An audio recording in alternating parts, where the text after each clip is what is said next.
Looks a mess, actually.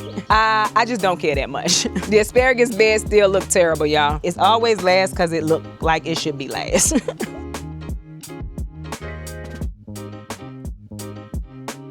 Hello, welcome to Yellow Door Urban Homestead. I am Asia, and I'm an urban gardener growing in a small space out in my backyard. So now we can go on into the garden, and we have potatoes growing amazingly all the way down. 29 bags of potatoes. You got different varieties. I want to say these are the blue. We also have Yukon Gold. We have a red Nolan and then a Kennebec all in there. So we will see how they go. Pretty much all of them, except for the blue, have started to flower, or at least they're going to. The blue ones here, I don't see any signs of flowering, so I don't know what's going on there. Over here, we have finally gotten all of the bed planted out. These are leeks, which give an allium leaf miner, but we're leaving it to see what happens. If they start to look really bad, I will pull them, put something else here, but right now we're just leaving it. We have a nasturtium down here, see? Throwing out a flower, so we love that. Right here are miniature sunflowers. They're kind of small, so you can't really see them, but they'll get bigger and they'll be really pretty. They are called teddy bear sunflowers, so they're very miniature in height, but they are wide plants. So that's why you see that it has so much space, because they're gonna get pretty wide. Right behind those, you have dragon tongue beans that were struggling a little bit. They don't look nearly as bad, but these are dragon tongue. Further down are black beans, because I didn't have enough dragon tongue.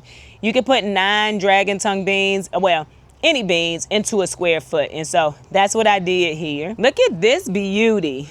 Beautiful marigold. Picked up that plant from a store. Right here we have grand bell peppers, and I think there's maybe 2 California wonders. Okay, no, 3 California wonders. So that one, and that one. California wonders, bell peppers, grand bell, that one, and that one. They're looking good. This one, not so much. Not sure what's wrong with it, but we just leaving it to see what happens. But you got a flower right here, and back here you actually have a bell pepper growing. So that's exciting. We planted our cucumbers. I think those are Armenian cucumbers right here on this trellis, so they will start to grow soon. But you have marigolds back here and basil mixed in with these peppers. Peppers like to touch, and that's why I have them planted so close together.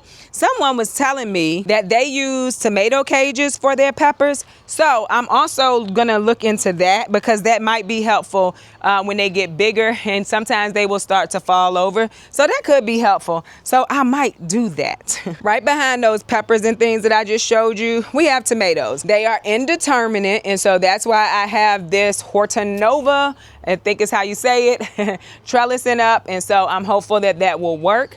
These are San Marzano, and I think San Marzano is semi-indeterminate. So you have San Marzano back here and one great white. I need to water this. This one had broken, so I'm getting it to root, and it looks like I need to water it. But those tomatoes look really good. They really do. I'm excited. Down the middle, you have some peppers. Pretty sure these are mostly grand bell peppers. There may be 1 California wonder down here. I want a lot of bell peppers this year. I'm really trying to get the staples preserved. And for the most part, we will be freeze drying them, but some of them will just be frozen as well. Some of them will be powdered down to make like pepper powder. I like it, and I kind of put it on anything and everything, and it gives it a nice flavor. Over here, we have more tomatoes. These are also indeterminate. We have Cherokee Purple over here. You have Great White over here, and an Early Girl Hybrid. These Early Girl Hybrids really do produce early.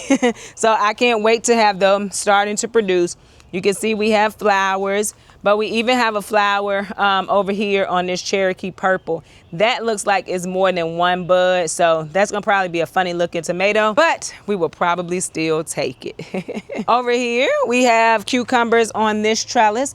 I cannot remember which ones they were. But yeah, those are cucumbers. Then we have some patio tomatoes back here in the back of these beds. So I struggled with growing tomatoes and peppers in these beds. I'm really sorry about the shadow. It's you know, midday, but I struggled. I dug these beds up twice now and amended them really well. And so this year I said, I'm going to try peppers and tomatoes. So far, it's looking really good. So I'm excited.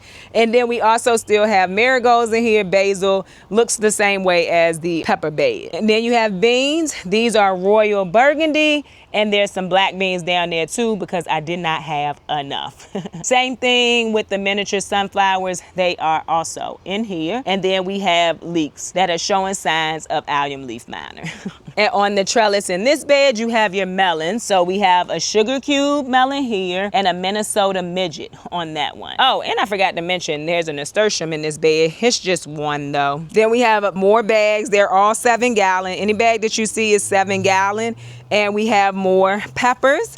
Pretty sure these, some are Grand Bale or California Wonder, but we also have, you have a cayenne here, you have a jalapeno, another jalapeno, that's a shishito, and over here you have an ancho poblano. It is being shaded by those potatoes, so I really need to move it somehow.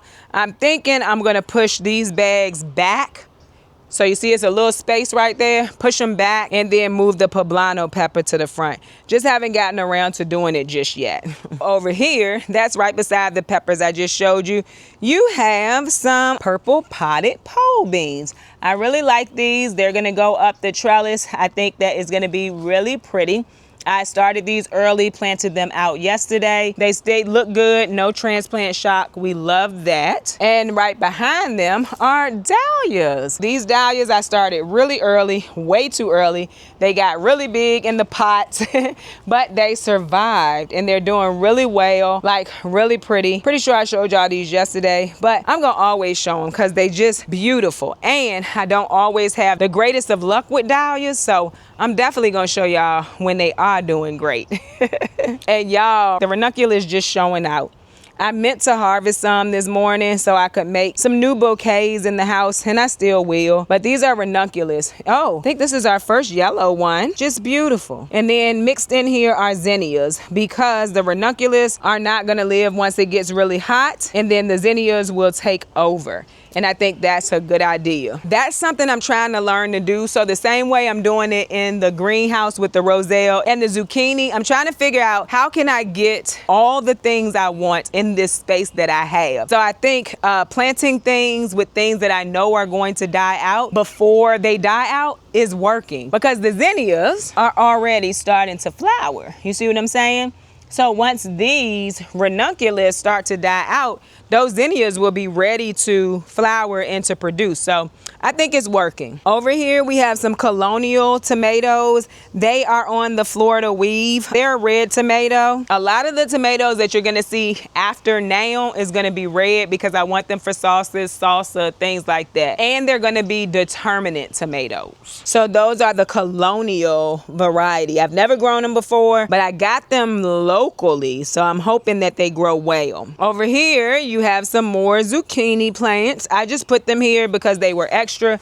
I figured I'd give it a try. I don't know if that is powdery mildew or not. I could just be the way that it's growing. But anyway, you have 2 of those there. And this trellis should have purple potted pole beans on it, but I don't think that's gonna happen because we don't have any more seeds and the rest of them haven't germinated yet. And then back here, you have some nasturtiums that looks really good.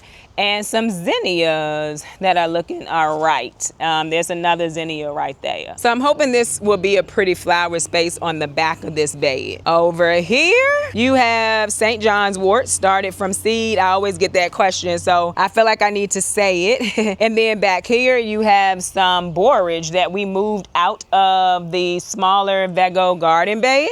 And look at it, it's doing absolutely amazing. They get really big, they're really good for the pollinators. I just didn't want them in an actual bed. They volunteered. Over here is our mullein, and y'all keep telling me if I let it go to seed, it's gonna pop up everywhere. Once I see how pretty this flower is, I hope it's a pretty flower, I am cutting it. I don't want it everywhere. Not mulling. You have a bed of just a bunch of stuff. You got a dahlia in it. You got dill. You got ranunculus in here and an elderberry. I was telling y'all yesterday that I'm thinking the elderberry is gonna go into the orchard area. Just not 100% sure yet. If you were here, we transplanted a tomato out of the middle block bed into this bag. It looks fine. It's gonna be cool. Don't know what kind it is, but we shall see. That little elderberry plant that is rooting in the soil, like easiest plant to root, y'all. Like I stuck the stick down in there and it rooted. So it is still growing and I'm happy about that. I forgot to mention, y'all, that there's a blueberry bush right here. This is the bed with the squash and the nasturtiums. There's a blueberry bush right beside it. Packed with blueberries, not so much any leaves though. Looks a mess actually. We gonna go over here since we talking about blueberries and I'm gonna show you. We have quite a few blueberries. The trees just look, well, the bushes just look really bad. I did not fertilize this year. Didn't get around to it because it was too cold. So when I say I didn't get around to it, I just didn't do it. And then we got some more ranunculus over here. These are beautiful. They're like speckled with yellow, like really pretty. And then I don't know if we've seen a lot of pink. So we got a lot of ranunculus this year. If you remember, I don't grow ranunculus well, especially from corms. So very, very excited that they're growing well this year. I'm stepping on this because you can see our molar vole friend came through, but I'm gonna show you the bed, but I can see that it came through. But we were talking about blueberries. And so like I said, trees not looking great, but there are blueberries on all of these trees. Just gotta make sure I fertilize next year so the trees can look good too. The bed right behind it, we have some dahlias. This is a very pretty one. It's white and pink when it blooms, so just waiting to see that. But across this entire trellis, you have tomatoes. They are indeterminate tomatoes. We got a Supremo, Super Sauce, San Marzano, some early girl down there, and we're growing that up this cattle panel trellis. The rest of the bed is pretty much black beans that I'm going to let grow in here, dry in here, all of that. This whole bed will be used for most of the year for beans. Y'all see that? That is what I deal with. Not a big deal. The beans have pretty shallow roots, so I don't think it bothers them that much, but we shall see. We got a nasturtium, we got a marigold, nasturtium. That nasturtium that I broke in that video, it did not come back. Matter of fact, it is right there. And that's okay, because if I really wanted a nasturtium there, I could start that seed today and probably have a transplant in a week and a half. I just don't care that much. Across from that bed, you have some more tomatoes. These are determinate tomatoes. I have zip tied these cages together to hopefully give it a little more structure, a little more stability, but we will see how that goes. For the most part, they are Italian Romas. We do have one patio yellow right here, and this one is a different one too. I just don't know the name of it. Then over here, we finally have garlic that looks okay. This garlic is a California late white. I planted it in November, but look right here. It doesn't look okay. That is the splitting from allium leaf miner. I hope y'all can see it. So I probably just need to pull that one. That's what I've been noticing. They're not all like that, but when I see it, I do pull it. I am hoping to get some to harvest though. I'm hopeful, crossing my fingers, to get some to harvest. Now, right behind that garlic bed that I just showed you is our saffron. It's not looking great. If anybody knows what I'm doing wrong, please tell me before I completely kill these. I've done some looking and I don't know what I'm doing wrong. I haven't been able to figure it out. I am soliciting your advice about these saffrons. If you know what I'm doing wrong, please tell me. But right beside that saffron that's kind of here but kind of not, we have some snapdragons looking real good. Not flowering yet, but looking good. And then we have a dahlia that I'm pretty sure I'm going to end up staking. Right beside that, you have some more tomatoes. All of them are determinate. I think we have a bunch of mountain merits and some Italian Romas in here. These cages I also zip tied together to give them some more stability. So I think these are gonna work. I'm very excited. I'm very hopeful. If you are new here, the reason why I'm doing this, trialing all of these different ways, is because I was using Florida weave. It's a perfect way. I just can't do it no more. It's a lot of work. Over here we have an elevated raised bed, and we have some black beans in here. I want a lot of black beans. That's why you're seeing it kind of everywhere. This is also just a new bed, and I was like, oh, those are extra seedlings. That's what we're gonna put in here. There's also a zinnia back here and a patio yellow. We had a lot of extras because they were supposed to go in the green stalks, and I kind of forgot all about them. And the green stalks were already planted. So right beside this bed, baby, calendula for days, chamomile for days. So happy I decided to plant this out. It looks so nice this way, nice and full. I've already harvested these. I forgot to take a picture of that, but I was saying it in my video yesterday. The chamomile opens all day long. I'll come back out here and get that. We do need to get this grapevine under control in the front. Just haven't got a chance to get around to that yet, but I definitely will, because I want these things to continue to grow for as long as I can get them. I love chamomile for tea, and I use the calendula for skin products. So I want it. The asparagus bed still look terrible, y'all. I don't think we need to talk about that no more. We just gonna let it grow this year and hopefully get the energy back down to the crown. So kind of like the first 3 years, if you plant asparagus from seed, you have to pretty much wait 3 years to harvest it so that the crown can get strong, get healthy, and keep producing, because it is a perennial. It'll come back every year. I cut mine back very early, and I've been doing it for at least 2 or 3 years. Never had a problem until this year. So this year we're not harvesting it. We're gonna let it get the energy back down to the crowns, and then we will start harvesting maybe next year, but we're gonna watch that too. A lizard. I was about to say, I hear something. It's a lizard. Let me see if I can get them. They are actually everywhere back here. Y'all see them? Oh, he gone. We have a lot of lizards. Somebody asked me about that insect house. They wanted to know if my grandmother put it here and how long it's been here. No, I put that here. It's been here for years. It's also decaying. And I do see things in it, but not as much as I was expecting. But I still just leave it just in case. Which brings us to this flower bed. It's always last because it looked like it should be last. Real quick, the dahlias from last year came back. I'm hopeful to actually get a dahlia from it. See them back there in the back. You do have the snapdragon starting to flower. Back here you had some ranunculus, did not do well. You have zinnias now, hopefully take place of the ranunculus. We have some more snapdragons. The canna lily that I really don't want.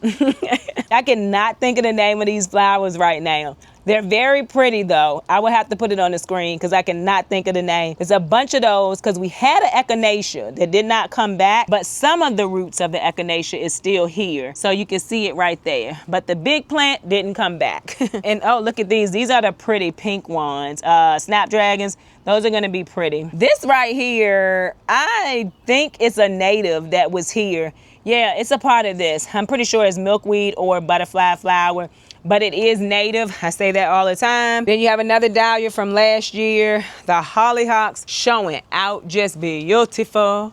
Beautiful hollyhocks. I like a hollyhock flower, y'all. Dahlias down here from last year. I put another one of those flowers in there, and then there's a sedum with another snapdragon. My whole plan with that flower bed at this point is make it perennial, let the things come back. Oh! They're everywhere, y'all, and they scare me when they move like that. The lizards, sorry. Anyway, I really gotta get used to that. And normally I am, but the summer is just, well, you know, the warm season is just starting. As the season goes on, I'll get better. Anyway, I just want it to be perennial, just come back, whatever wants to come back, and then I don't have to worry about doing anything to that bed. But anywho, I showed y'all everything in this backyard, and this is the garden. It's pretty much all planted out except for this trellis. Of course, the green stalks, we're gonna have things coming out of those pockets. We will be replanting those throughout the season, but right now that's the garden and I'm excited. We got a lot of greenery right now. As the season goes on, we're gonna get some color, but the dahlias and the ranunculus are really taking care of that for us, along with the calendula. All of those flowers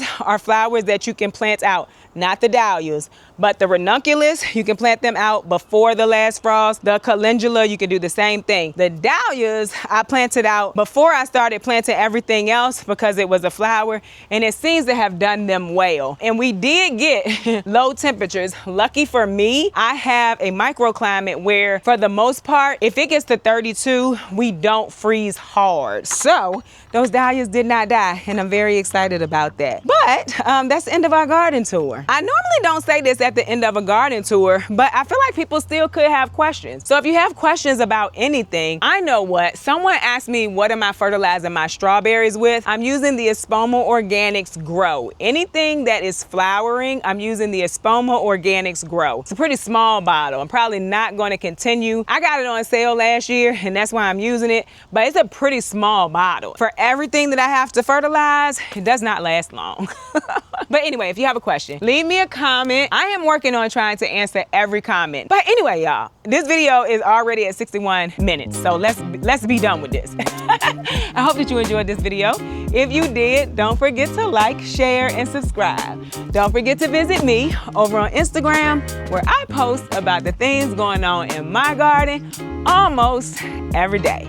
Bye, y'all. Some new bouquets in the house.